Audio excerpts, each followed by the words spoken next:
The developers of Hell Let Loose have just released a dev brief that previews what we can expect in Update 12, which includes some exciting new content and also touches on some of the widespread concerns the community has expressed regarding the new Remigen map. And I want to share my thoughts on the dev brief with you guys, including a few concerns I have. So night maps will be introduced in Update 12 and a handful of maps including Remigen, Foy, Hurtgen Forest, Purple Heart Lane, and Kursk. Instead of just turning the lighting way down to pitch black, the developers have opted to go for more of a foggy, low-light, moonlit atmosphere, which makes sense considering pitch black would make for pretty awful gameplay. And as you can see from the screenshots, some of the maps are a bit darker than others, which gives a nice bit of variation across the night maps. Foy in particular looks really cool with the new lighting. It'll be really interesting to see how maps like Foy, Purple Heart Lane, and Kursk with their wide open areas will play differently with the new light variations.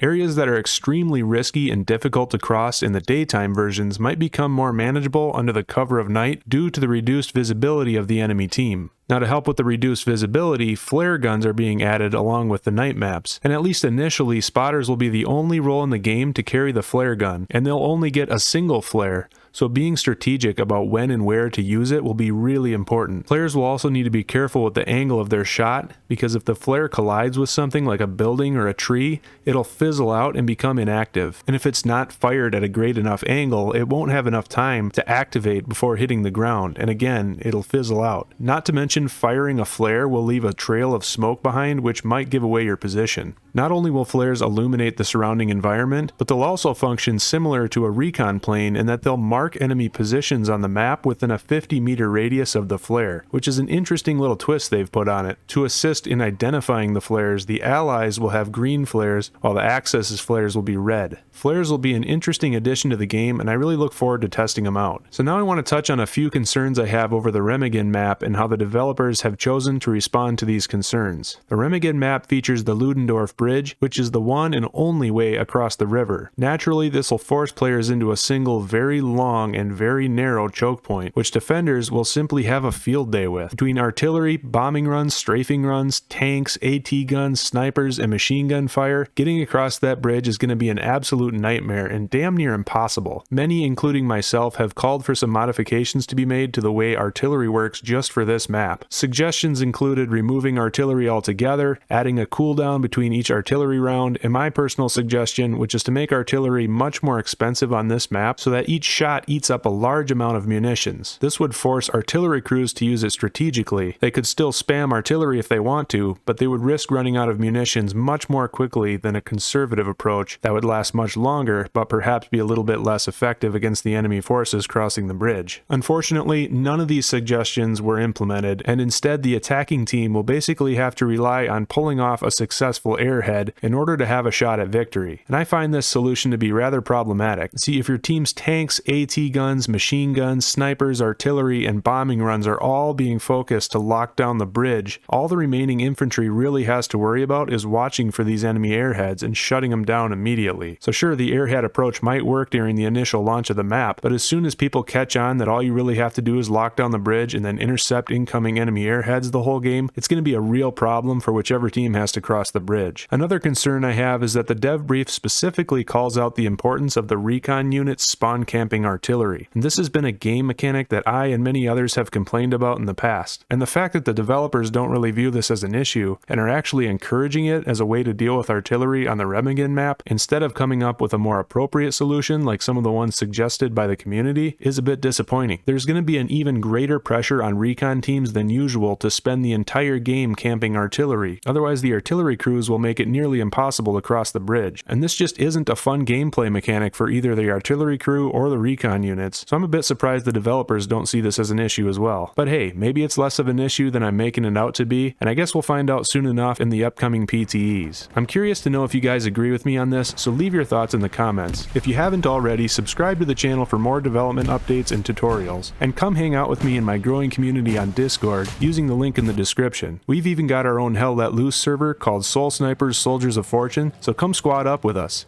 That's it for this video, guys. Thanks for watching, and I'll see you again real soon.